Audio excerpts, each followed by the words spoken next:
بث منهما رجالا كثيرا ونساء فاتقوا الله الذي تساءلون به والارحام. برادران اسلام اور سلوڑ شہر سے تعلق رکھنے والے ہمارے ہندوستانی بھائی، ہم سب یہاں پر ایک خوشی کے اوسر پر، خوشی کے موقع پر جمع ہوئے ہیں. انسان کی زندگی میں دو موقع ہوتے ہیں، ایک غمی کا موقع اور خوشی کا موقع. انسان کی زندگی میں خوشی کے موقعوں میں سب سے اہم موقع ہوتا ہے شادی کا موقع. اللہ رب العزت نے انسان کو سسٹمیٹک زندگی گزارنے کا طریقہ سکھایا. دنیا میں بہت مخلوق ہے اللہ کی، ہر مخلوق اپنی حاجت، اپنی ضرورت کو پورا کرتی ہے، مگر انسان کو اپنی ضرورت کو پورا کرنے کے لیے سلیقہ سکھایا. اسی سلیقے کے پیش نظر دنیا میں جہاں بھی انسان اپنی خواہش کو پورا کرنا چاہتا ہے تو دنیا کے ہر مذہب میں اس کے لیے شادی کا نظام ہوتا ہے کہ ایک اجنبی مرد اور ایک اجنبی عورت وہ ایک دوسرے سے، ان کے خاندان ایک دوسرے سے ملتے ہیں اور طے کرتے ہیں کہ بھئی ان کا آپس میں جوڑ بیٹھ رہا ہے اور بیٹھنا چاہیے. اور اس طرح سے ایجاب و قبول کر ہر جگہ پر اپنے اپنے طور پر جو بھی طریقہ ہوتا ہے وہ شادی کے بندھن میں بن جاتے ہیں. اسلام میں بھی اس کا طریقہ یہی ہے کہ دونوں کی خوشی سے مہر متعین کیا جاتا ہے اور پھر اس کے بعد سادگی کے ساتھ نکاح کی اسلام تعلیم دیتا ہے. رسول اللہ صلی اللہ علیہ وسلم نے ارشاد فرمایا افضل النکاح ایسرها مؤونہ، کہ سب سے بہترین نکاح وہ ہے جس میں کم سے کم خرچ کیا جائے. آج ہمارے معاشرے میں حال یہ ہے کہ تعلیم پر خرچ کرنا چاہیے، بچوں کی تربیت پر خرچ کرنا چاہیے، اس پر خرچ نہیں کرتے اور ہم شادیوں پر خرچ کرتے ہیں. تو اس کا اتنا فائدہ نہیں ہوتا ہے جتنا ہونا چاہیے. تو اجتماعی شادیوں کی وجہ سے جو غریب اور مستحق لوگ ہوتے ہیں، جو لمبے خرچے نہیں کر سکتے ہیں، وہ آسانی کے ساتھ شادیوں کو منعقد کر لیتے ہیں تو ان کا بڑا سپورٹ مل جاتا ہے. سیٹ بتا رہے تھے کہ بہت سالوں پہلے پہلی مرتبہ جب ہم نے پروگرام کیا تو والد صاحب اس میں تشریف لائے. ہم سب دعا کرتے ہیں کہ اللہ انہیں شفاء کاملہ عاجلہ مستمرہ دائمہ کلیہ نصیب فرمائے. تو انہوں نے کہا کہ بھئی ہر سال یہ پروگرام آپ کا ہونا چاہیے، کبھی رکنا نہیں چاہیے. تو کہتے ہیں کہ اس دن سے ہم نے طے کیا کہ بھئی ہر سال ہم کو اجتماعی شادی کا پروگرام کرنا ہے. تو ماشاءاللہ کئی سالوں سے یہ پروگرام چل رہا ہے اور گزشتہ سال بھی والد صاحب بیماری کی وجہ سے تشریف نہیں لا سکے اور اس سال بھی صبح میں جب میں نکلا تو میں بولنے کے لیے گیا تو کہا میں آنا چاہتا ہوں لیکن میری طبیعت ساتھ نہیں دیتی ہے، لیکن آپ سلام کہیے اور لوگوں کو پیغام دیجیے اور میرے طرف سے سب کو سلام کہیے. تو قرآن کریم اس موقع پر ایک ہی آیت میں سمجھا کر اپنی بات کو ختم کر دوں گا. ایک آیت پڑھی جاتی ہے جس میں بہت اچھا سبق دیا گیا ہے. اللہ فرماتے ہیں یا ایھا الناس، اے لوگو، یا ایھا المؤمنون، یا ایھا المسلمون نے کہا ہے، مسلمانوں اے مومنوں نے کہا، بلکہ پوری دنیا کے انسانوں کو مخاطب کیا. یا ایھا الناس، اے لوگو، اتقوا ربکم الذی خلقکم، تم ڈرو اپنے اس پروردگار سے جس نے تم کو پیدا کیا، من نفس واحدہ، ایک ہی نفس سے، وخلق منہا زوجہا، اور اس سے ان کی زوجہ کو پیدا کیا.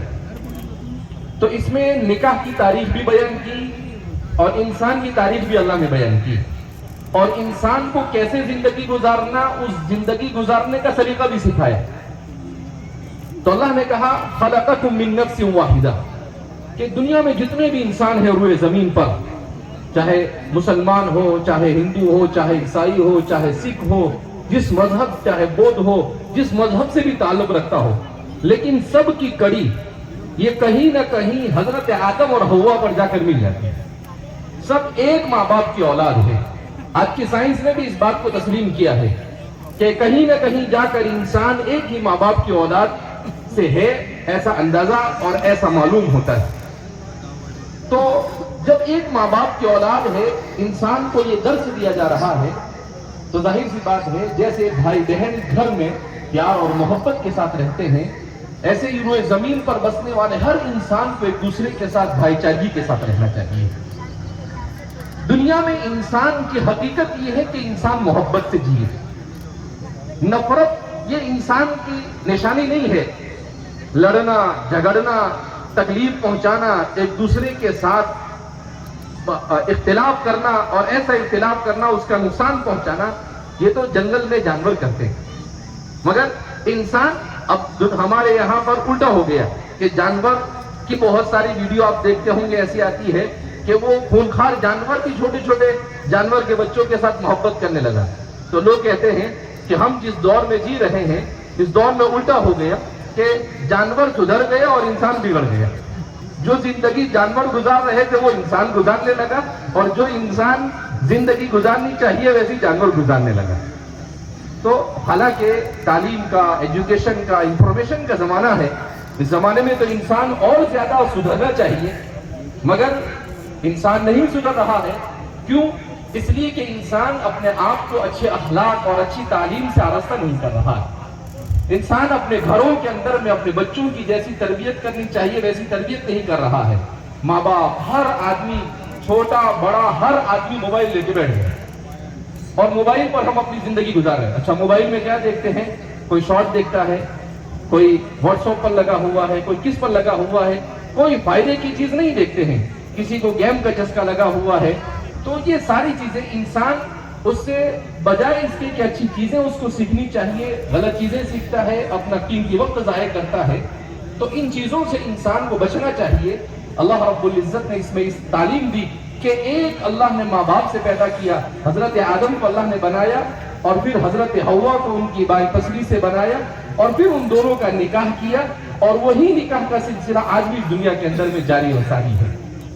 لہذا اس وقت انسانی سوسائٹی اور انسانی معاشرہ یہ محبت کا پیاسا ہے. اولاد گھروں کے اندر میں اپنے ماں باپ کے محبت کی پیاسی ہے. کیوں؟ اس لیے نوشا کو چھوڑو, صرف نوشا کے دو حضرات مہربانی کر کے وہیں رکے. آپ کا سفر یہاں پر ختم ہوتا ہے, یہاں سے ان کا سفر شروع ہوتا ہے. نمبر سے بڑھائیے بھائی, نمبر سے بڑھائیے نوشا صاحب کو. جتنے بھی نوشا حضرات یہاں اسٹیج پہ آ چکے ہیں, جہاں تک ان کو میری آواز سنائی دے رہی ہے, تمام نوشا حضرات سے گزارش ہے کہ جلد سے جلد اسٹیج پہ آئے.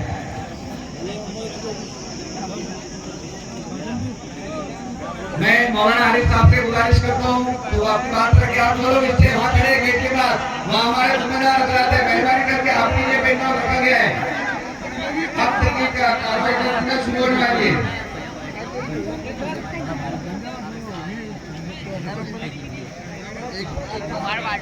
جو حضرات سامنے کھڑے ہیں ان سے گزارش ہے کہ بیٹھتے جائیں. حضرت مولانا محمد عارف صاحب آپ سے خطاب فرمائیں گے. آپ سے گزارش ہے کہ آپ بیٹھتے جائیں, کھڑے مت لگے, برائے مہربانی. یہ جو سامنے کے لوگ کھڑے ہیں ان سے ادباً گزارش ہے کہ بھائی بیٹھ جاؤ. ابھی حضرت آپ سے خطاب کرنے والے, آپ بیٹھ جائیں گے. بیٹھیے بھائی. سب سے پہلا نکاح جنت میں آدم علیہ السلام اور حوا علیہ السلام کا ہوا. وہ واقع جنت سے ہیں. اللہ نے آدم علیہ السلام کو بنایا, ساتھ میں حوا علیہ السلام کو بھی بنایا اور کہا یا آدم اسکن انت وزوجک الجنہ, اے آدم تم اور تمہاری بیوی جنت میں رہو. رہنے کے اعتبار سے ہمارے قیامت مانتے ہیں اس آیت کی تشریح کے اندر رہنے کے اعتبار سے بیوی شوہر کے تابع رہتی ہے. شوہر جہاں رہے گا بیوی کو وہیں رہنا رہے گا. ایک مرتبہ جانا ہوا, اللہ کا کہیں اورنگ آباد آ جائے, اورنگ آباد کی ہم نے اس آیت کو پڑھا, کہا کہ مفسرین نے اس آیت کی تشریح نہیں پڑھ پایا کہ رہنے کے اعتبار سے بیوی شوہر کے تابع رہتی ہے. فرمایا کہ اسکن انت وزوجک الجنہ, اس کے بعد فرمایا کلا منہا رغدا حیث شئتما, اور تم دونوں کھاؤ. اس کے اندر دونوں کو خطاب کیا گیا ایک سیگے میں. علماء فرماتے ہیں کہ کھانے کے اعتبار سے بیوی شوہر کے تابع نہیں ہے.